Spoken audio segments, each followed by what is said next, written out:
Welcome to SH English Documentary. Imagine standing at the absolute edge of the Indian subcontinent, just looking out over an entirely new world. This was the exact position of Alexander the Great. He had already seemingly conquered the whole known world, right? And now, thousands of kilometers from home, he was about to face a challenge just unlike anything he'd ever seen. Today, we're diving into a monumental clash of civilizations in this explainer. We're talking tactical genius, terrifying beasts, and a really shocking twist that actually halted the greatest conqueror in history. Now, before even setting foot in India, Alexander had achieved what most thought was, well, impossible. He'd rapidly and systematically crushed the mighty Persian Empire. Building on the foundation laid by his dad, King Philip II, and his tutor, Aristotle, you might have heard of him, Alexander literally humiliated King Darius III at massive battles like Issus and Gaugamela. Seriously, his name alone was enough to force rival kings into immediate submission. The sheer scale of his success was just completely unprecedented. His invincible empire stretched seamlessly from his home in Greece, all the way down through Egypt and right across into the rugged terrains of Central Asia. And he wasn't just winning battles, he was integrating local elites and building totally new administrations. But his most audacious move was still to come, pushing this massive, battle-hardened army even further east. His rise was explosive, to say the least. Born in 356 BC, he takes the throne at just 20 years old. Fast forward to 327 BC, and this relentless force of nature crosses the Hindu Kush Mountains, entering modern-day Afghanistan and Pakistan. Now, keep in mind, the Indian subcontinent wasn't one giant unified empire back then, but rather a patchwork of incredibly formidable kingdoms. And that brings us right to the doorstep of destiny. Part 1. Standoff at the river, the Jhelum River. So Alexander, using his classic diplomatic playbook, actually allied himself with a local ruler named Taxiles. This gave him a solid strategic foothold, crucial supplies, and local support. But as he reached the swollen banks of the Jhelum River, he ran into King Porus, the ruler of the Paurava kingdom. And Porus, he utterly refused to surrender. He just arrayed his forces right on the eastern bank, basically daring the Macedonians to cross. Now, a direct assault was totally impossible because of the monsoon-swollen waters, right? So Alexander brilliantly deploys psychological warfare. Day after day, he marches his troops up and down the banks, making Porus think it's all just a big bluff. Then, under the cover of an absolutely ferocious, stormy night, we're talking thunder, torrential rain, the works, Alexander takes a select force and pulls off a stealth crossing upstream. Honestly, it's remembered today as one of the most daring river crossings in military history. Part 2. Clash of the Elephants. The Battle of the Hydaspes. Morning breaks, and Porus realizes he's been totally outmaneuvered. The enemy is already on his side of the river. This sparks the Battle of the Hydaspes, which was this brutally violent morning that would test Alexander's legendary army like never, ever before. The battlefield really highlighted a stark contrast between two vastly different military worlds. On one side, you have the highly disciplined Macedonian cavalry and those super tight infantry formations of the phalanx. On the other side, the terrifying might of Indian war elephants and chariots. For the Greek soldiers, this was literally a waking nightmare. These massive elephants didn't just attack the infantry. Their sheer size, the smell, the crazy noise they made completely terrified the Macedonian horses. It rendered Alexander's famous cavalry almost uncontrollable. Porus positioned his elephants right at the front, aiming to just shatter the Greek lines. And honestly, it almost worked. Even Greek historians like Arrian openly admit this was an incredibly difficult, bloody struggle.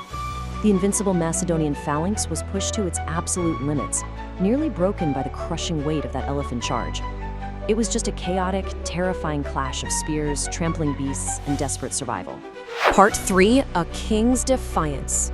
The Capture of Porus.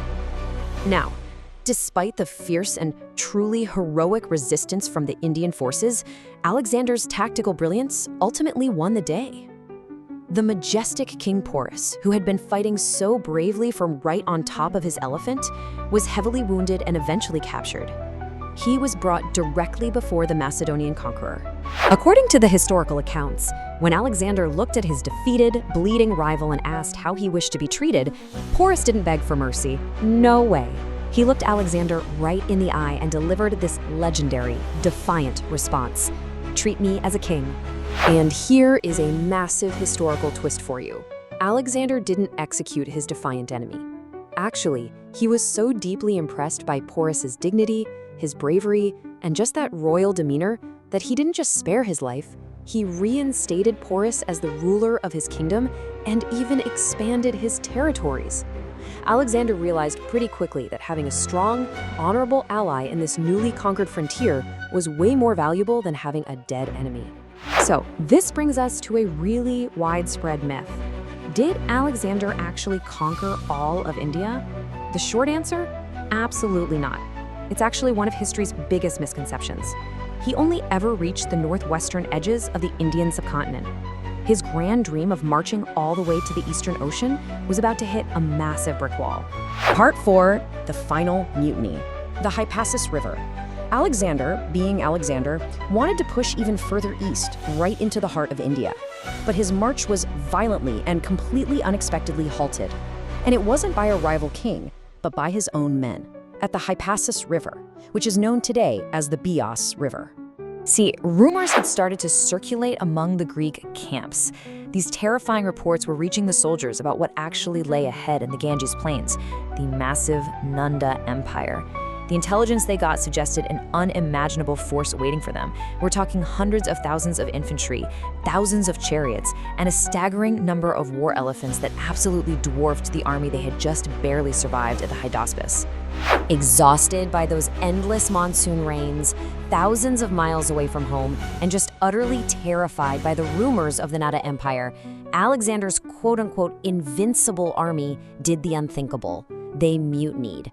They stood right there at the riverbank and flatly refused to take another single step east. Even though Alexander spent days trying to persuade them, the conqueror of the world was ultimately forced to yield to the sheer fatigue of his own troops. Part 5. The historical legacy. The march back. This mutiny forced a massive retreat. Alexander marched his army south down the Indus River and then through the absolutely brutal, unforgiving Jerdrosian Desert, where his forces suffered horrific casualties. Ultimately, he made it back to Babylon, where he died mysteriously of an unknown illness, maybe malaria, typhoid, or some sort of infection, at the incredibly young age of just 32. Even though the invasion itself was brief, its impact was truly profound. It opened up unprecedented Greek-Indian contact and trade, which laid the groundwork for this really rich blended Indo-Greek culture in the Northwest. And perhaps even more importantly, the political vacuum that Alexander left behind was quickly capitalized upon by a young Indian leader named Chandragupta Maurya, who rapidly built the sweeping Maurya Empire. So what you should really take away from this explainer is that the Battle of the Hydaspes wasn't just another military victory. It was a profound boundary marker. It was the definitive moment where a conqueror's seemingly limitless ambition finally crashed head-on into the vast, complex, and militarily formidable reality of the Indian subcontinent. It proves that, even the absolute greatest empires have their limits. If you enjoyed this video, please give it a like. And if you'd like to stay connected with us and be the first to watch our latest videos, make sure to subscribe to our channel and turn on the notification bell.